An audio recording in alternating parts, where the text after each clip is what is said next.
नमस्कार and hello everybody. Holi नज़दीक आ रही है और साथ ही साथ होली पे क्या सबसे ज़्यादा होता है, नेगेटिव एनर्जीज एक्टिवेट हो जाती हैं। तो आपको इस टाइम क्या क्या चीज़ों का ख्याल रखना है, किन बातों का ख्याल रखना है, उसके लिए पेन एंड पेपर लेके बैठ जाइए।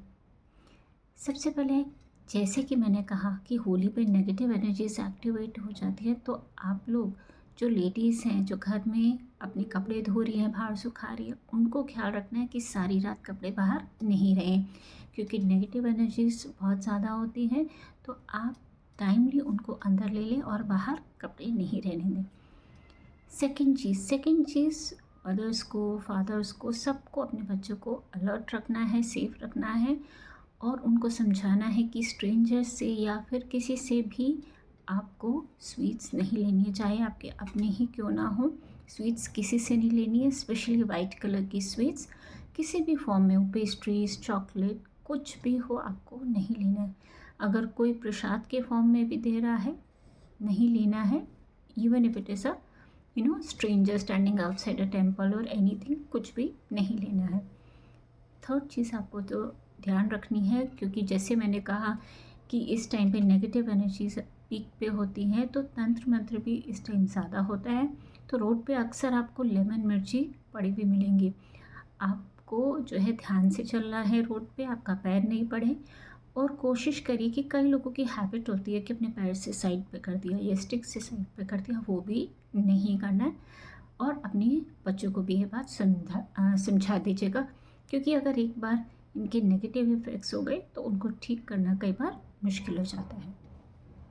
फिर आपको और टिप देके जा रही हूँ साथ ही साथ, क्योंकि होलिका दहन के टाइम जब फायर जल रही होती है, आप सामने होते हैं, तो आपको क्या करना है, आपकी जो प्रॉब्लम्स हैं आपको बोलनी है उनके आगे कि मेरी जो हेल्थ इश्यूज़ हैं इस फायर में चल के जो है राख हो जाए।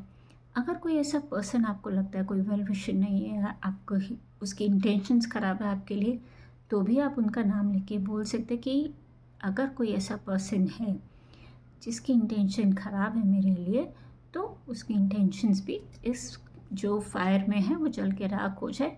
और उस फायर को देखते देखते आपको हनुमान चालीसा का पाठ करना है और 3 टाइम्स करना है।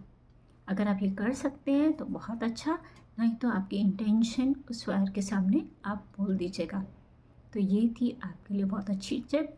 और साथ ही साथ होली के बाद एक और टिप दे के जा रही हूँ, मेरे को याद आ गई, मैंने कहा चलो दे देते आपको एक और टिप। होली के बाद जब आप होली खेल के आएंगे तो आप नहाएंगे, तो नहाने के साथ साथ अपने पैरों को जब वॉश करेंगे तो डिप कर लीजिएगा थोड़ी देर सॉल्ट वाटर में। एप्सम सॉल्ट यूज़ कर लीजिए, कोई भी सॉल्ट यूज़ कर लीजिए, बट पैरों को सॉल्ट वाटर से धोना है। इससे नेगेटिविटी जो भी आपके घर में आ गई होगी बाहर से, वो भी चली जाएगी। चलिए, thank you so much, take care, stay blessed. इतनी सारी टिप्स अपने तक मत रखिएगा, शेयर करिएगा। और हाँ, इस पेज को लाइक, फॉलो, शेयर ज़रूर कर दीजिए, क्योंकि मेरा प्रीवियस वाला पेज में कोई इशू आ गई है और अब मैं वो देख नहीं पा रही हूँ। साथ ही साथ यूट्यूब पे आपको मेरी सारी वीडियोस मिल जाएंगी, पुरानी वाले भी। तो ज़रूर लाइक, शेयर, फॉलो कर दीजिएगा। And take care, stay blessed once again.